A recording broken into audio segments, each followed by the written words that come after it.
So how do you start loving yourself so deeply that you become insanely and dangerously attractive? You need to start dating yourself. You date yourself through giving yourself the 5 love languages. So instead of waiting for life to treat you like a princess or to wait for a man to treat you like a princess, this is where we're going to be flipping the narrative and putting that responsibility on to you. Do you even treat yourself the way that you want to be treated? Or do you feed yourself scraps all the time? If you don't even treat yourself well, speak to yourself in a kind way. That creates the baseline of what you tolerate in a relationship. When you date yourself, not only are you going to drastically change the quality of men that you date, but you will also drastically change the quality of your life and the standards that you hold in your life. You'll be better at receiving, you're going to look way hotter, and you actually feel comfortable receiving more in your life because you know you deserve it. Here are all the video chapters, and you can also find the video chapters in the description below. And if you are someone who is ready to do the real work, I'm not just talking about watching these videos, but actually transforming. I provide worksheets for every single one of my videos. In these worksheets, you'll find in-depth journaling prompts as well as practical exercises to help you start removing your limiting beliefs and to write out an action plan so you can start living out as your highest self today. You can access these worksheets down in the description below. Now let's dive right into the video. Why is it so important that we date ourselves? Everything in life is relational. So if you are trying to attract something, so let's say in this case, you're trying to attract a partner, but you yourself are only seeking out a partner because you believe that this partner will give you the wholeness that you're after. If you bring together 2 people and they both love themselves only at a 50% capacity, meaning that they believe the other person holds the 50% that they need, 50% times 50% makes 25%. That means that 2 halves do not make a whole. In fact, they're going to try that relationship and end things with even more baggage, with even more pain. And we see this happen all the time, where people date with the intention of thinking that the other person is going to fix them, is going to make them whole in some way. It only damages both people equally. Both people are going to leave the relationship feeling even more broken and effed up. If you date a man who lacks self-love, he is only going to take that self-love away from you. If you date a man who lacks purpose, he is only going to take away more of that purpose from you. It can be so deeply damaging to us and our ability to have healthy relationships when we commit carelessly to people that already have so much baggage. That's why it's never a good idea to find a relationship from a place of scarcity and desperation. But if 2 people were to get into a relationship from a place of wholeness, 100 times 100 will give you 100. 1 times 1 will give you 1. That relationship will then have a real and buildable foundation. Let's first talk about words of affirmation. We have all met this emotionally intelligent, charming guy who always knows what to say to make us feel seen, heard, understood, special. They sweet talk you only to manipulate you to do things for their own personal gain. And once they've gotten what they wanted, they leave you high and dry and leaving you even more broken than when they found you. Words from others can feel like a drug when you've been deprived of words of affirmation as a child. The more deprived we are, the more prone we are to staying in a bad relationship or a bad situationship just because it makes us feel special or makes us feel a certain way. But the reality check here is you may not necessarily like the guy that much, but you love the way that he makes you feel. You probably wish that your parents woke up one day and told you how proud they are of you. Or you probably wish that men would come up to you and say how beautiful you are. One of the reasons why we think we need to wait for other people to come up to us and tell us those things is because we think that we don't have permission to call ourselves beautiful or to be proud of ourselves. When was the last time you genuinely felt proud of yourself? Not a fleeting moment, not just that one moment when you met that one goal and that was it. When was the last time you felt beautiful? When was the last time you stood in the mirror and said, damn, I look fine? When have you truly admired yourself for being one of a kind and being special just as you are? I want to do a quick show and tell of a recent purchase that I made. This is not sponsored in any way, but this is self-love cards from We're Not Really Strangers, and this has been a practice that I've been using to expand my ability to love myself, and especially around words of affirmation. Words of affirmation is my weakness, and I have become increasingly good at giving it back to myself.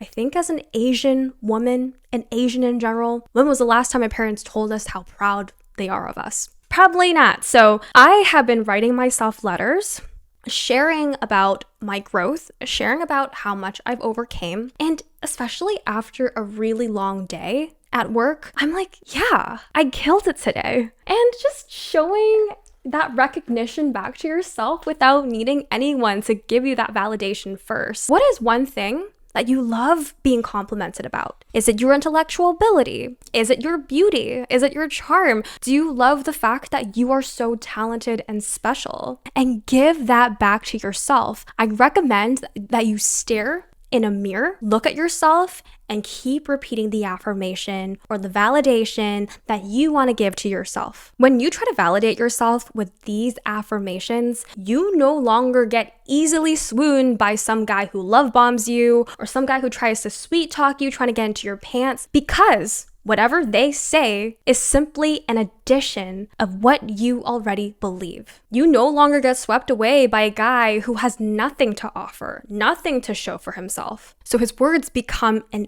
echo of what you already know, rather than having his words be what is filling up your cup. Because if you are seeking out validation from an empty cup, you're only going to yearn for more. Next is quality time. This is also one of my tops. You know, who am I kidding? I love all 5 love languages, but you know you lack deep quality time when Friday rolls around and you don't have any plans, yet you're starting to get really desperate, really scared because everyone's going to think you're a loner. You're pained by the feeling of FOMO when you don't have plans with your friends, no dates lined up with men, and literally nothing else to do on your weekends. So while you may not have plans in the weekend, it is all about perspective, because someone who doesn't enjoy their own company is going to get anxious, going to make all sorts of conclusions about themselves, about their worthiness, about how loved they are, versus someone who really loves their own company. They're going to be so excited, because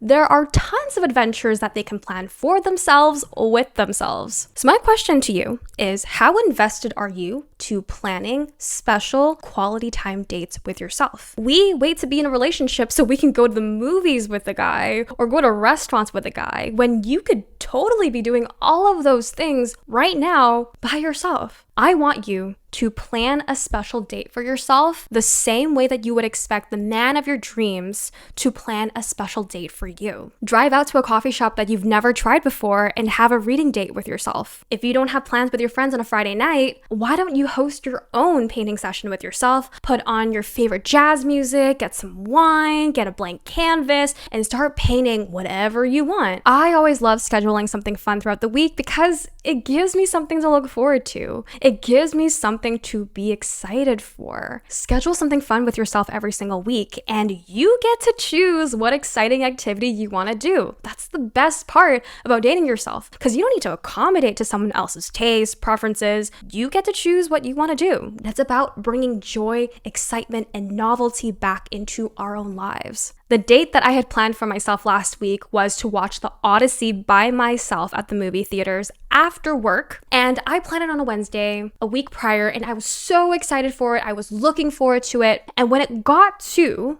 the actual event and I was sitting down watching it, I did not like the movie at all. How is it that The Odyssey has a 94% score on Rotten Tomatoes? I am about 90% sure that Rotten Tomatoes is now rigged and completely unreliable. Again, let me know in the comments down below if that theory is true. Let's circle back to the video. Another thing is that the test of quality time isn't about whether you spent time by yourself or not, but it's about how present you were in the moment. If you were in a relationship, How happy would you be if your partner made plans with you to go out on a date, that he'll take you out to a really fancy restaurant, and then on the day of, his best friend Jeff calls him and says, hey, let's watch football, and your boyfriend's like, yeah, let's do it, and tells you, I need to cancel our plans today because I'm watching football with Jeff. How mad and upset would you be that he canceled plans with you on the day of? This is exactly what we do with ourselves. When we have no plans in the current moment, we're like, oh, well, might as well hang out with myself. We never set out time with intention to spend quality time with ourselves. When you are spending time with yourself on the weekend in the middle of doing something really important, like journaling, reading, doing some self-care stuff, and your friend calls you and says, hey, are you free right now? Let's go eat. Let's go hang out. How likely are you to drop your plans with yourself right now to go out with your friend? Pretty common, isn't it? It is very, very common for us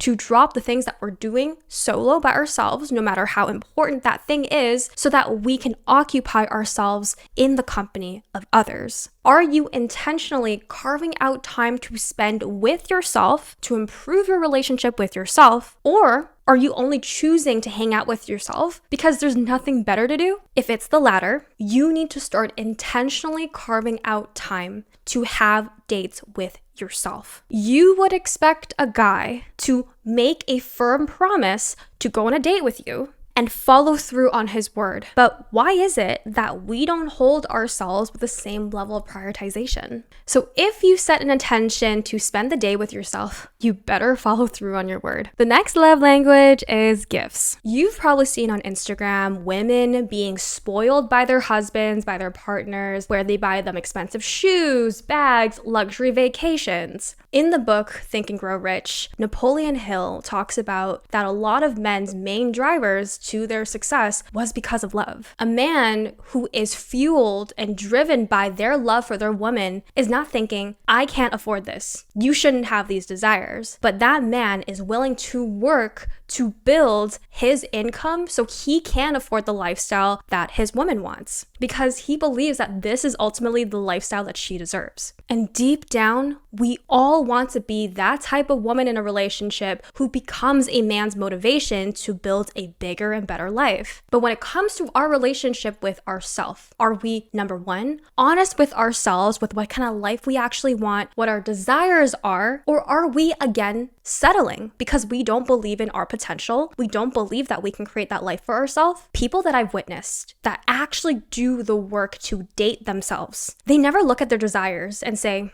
oh, whatever, I don't think I can have that. You know, it's too unrealistic. They don't talk to themselves that way. Instead, they're like, okay, how? How can I bring this? How can I build this? And it doesn't matter if it's their desire to order anything off of a menu or if it's a Chanel bag that they want. Whatever their desires are, they will do whatever it takes to attain it because they love themselves so much that they're willing to work for it so that she can enjoy the lifestyle that she's after. How willing you are to work for your dreams is equivalent to how much you love yourself. Because if you love yourself, you naturally believe you deserve more. So a lesson here, ladies, is to stop judging the desires that you want. The more that you judge your desires, this is equivalent to dating a cheap and broke man who doesn't give an F about your desires, who doesn't care to make your life easier, but in fact, you were meant to experience pleasure, luxury, abundance in this lifetime. It doesn't matter how extravagant or frivolous these desires are, honor them. Be honest with yourself and honor those desires anyways. If a woman loves herself so much, honors her desires so much, that she believes she is deserving of it, she will do whatever it takes to get it.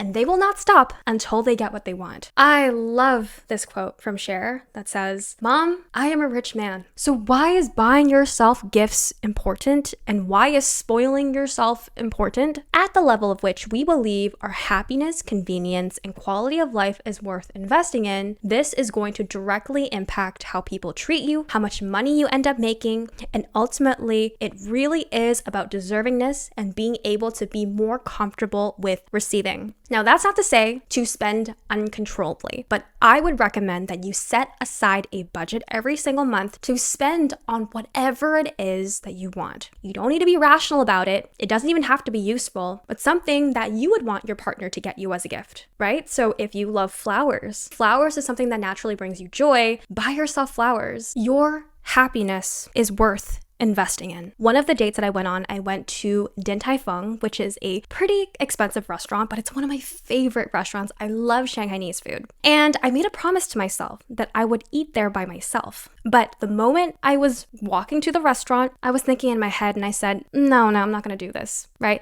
I felt a tight knot in my stomach and I just felt so resistant to it. But then a thought came to my mind and I said, if you want a man to treat you that way, or if you want to be comfortable with receiving this level of treatment, you need to start normalizing that treatment with yourself. I had a friend who told me that she was so impressed when a guy spent $100 on her on a meal. And I said to her, you are worth way more than $100, right? So if we are so impressed by a guy who is spending $100 on us on a meal and thinking that this guy is the one because he's willing to spend the most that anyone's ever spent on us, we cannot operate on that frequency where we think that our love can be paid. Now, I'm not telling you to spend your entire bank account to get a Chanel bag, but I am saying right now that you need to start allocating a bit of money in your budget to start spending and spoiling on yourself. Next is acts of service. There was a time in my life where I would have been jaw-dropped impressed when a guy would get me an Uber to take me out on a first date. Why? Because in that same week, I hauled a giant watermelon and a heavy bag of groceries, sweating balls in the heat, walking 30 minutes from the grocery store to my home, when I could have booked a $10 Uber to get myself from point A to point B. From that decision was an inner belief that $10 was more valuable than my comfort, energy, and time. There was also another time in my life where I purposely walked into a sketchy neighborhood in Bali just to save myself a few dollars to get a cheaper Uber. Now, they don't have Uber in Bali. In Southeast Asia, they use Grab. That $3 extra that I saved was more important to me than my own life and safety. Do you see how the level at which you're willing to invest in your own comfort and convenience sets the baseline for what feels extraordinary when a man does it for you? You may say that you want a guy who makes your life easier, but how willing are you to make your own life easier in actually investing the resources to making your life easier? If it's not that important to you, when you're in a relationship, that guy's not going to see it as something that he needs to prioritize. If a man truly loves you, he will do whatever he can to make your life easier. So how you can start upholding that standard is start enforcing that standard with yourself. Every month, I like to set a budget for acts of service, and this is specifically around helping me make my life easier and making my life higher quality. That experiencing of investing in your own convenience is the level of frequency you're normalizing your nervous system to be okay with accepting this treatment. You need to be the partner of your dreams to yourself. You need to uphold the standard that you want your future partner to give you. You might even feel uncomfortable the whole time because you're not used to spending on your convenience. This is practice. You're expanding your capacity to receive more. How much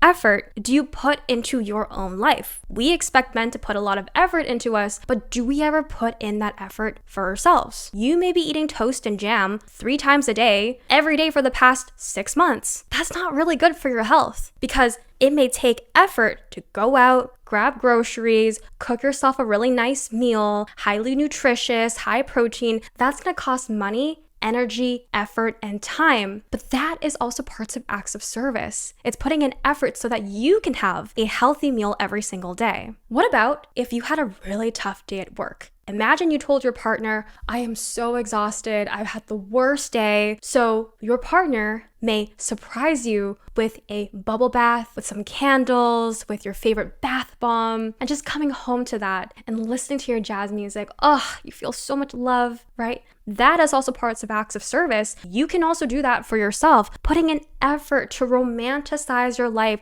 to increase the quality of your life. Another thing that's very, very underrated is working out. Of course, your partner can't work out for you, but working out to make yourself healthier, more fit, more strong is also an act of love. Yes, it's going to take effort, and yes, sometimes you don't feel like going all the time, but working out is about showing up for yourself too, right? So add it to your list of acts of service. Get yourself that gym membership. The very last thing is physical touch. Did you know that babies can die from a lack of physical touch? They can suffer from a severe physiological and psychological condition called touch starvation. And this is where babies can stop growing, lose weight, and can even begin to have a compromised nervous system as well as immune system. So physical touch is a real and valid need, whether you're a guy or a girl. But because it is a need, we have to be very careful with where we are seeking out that physical touch. I had a conversation with my friend and she was sharing about her breakup story. So all of her past relationships all started with a physical need. She would meet the guy and she'd get intimate with them, and then she would build an attachment to them, an emotional attachment. And once those feelings kept developing, it would grow and flourish into a relationship. It is really hard to have discernment when you are already attached to that person, because once sex happens, it creates deep attachment. So instead, we lose our ability to think, is this guy really worth my time? Is this guy really a true match for me? And instead, we're thinking, how can I keep him? How can I have him?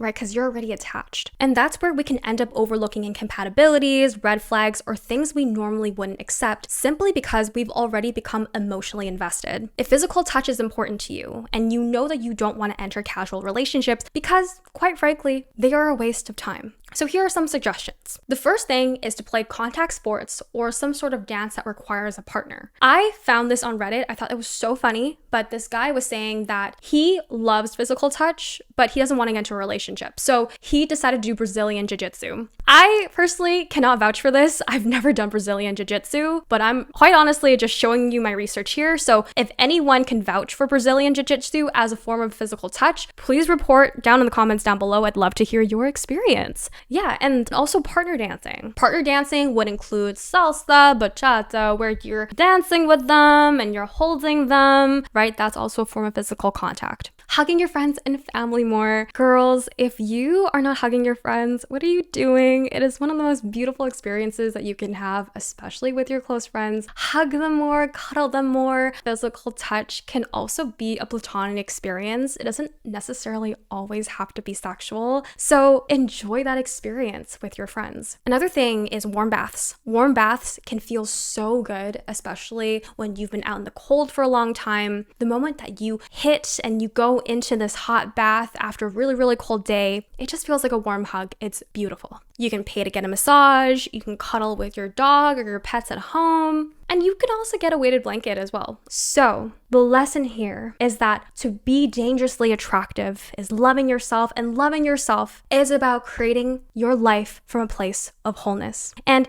doing these solo dates can be quite uncomfortable, right? You might be a little lonely initially, but as you start to expand your frequency and you start normalizing solo dates, you are going to be an attractive force to everything that you want in life, I promise you. Now, we've reached the end of this video. If you want to dive deep into the work and implement everything I've taught in this video, then check out my worksheets down below. And if you are on the journey of becoming the woman of your dreams and building a life that you love, check out my channel because I make a ton of videos about self-worth, relationships, love, money, literally all things high-value women energy.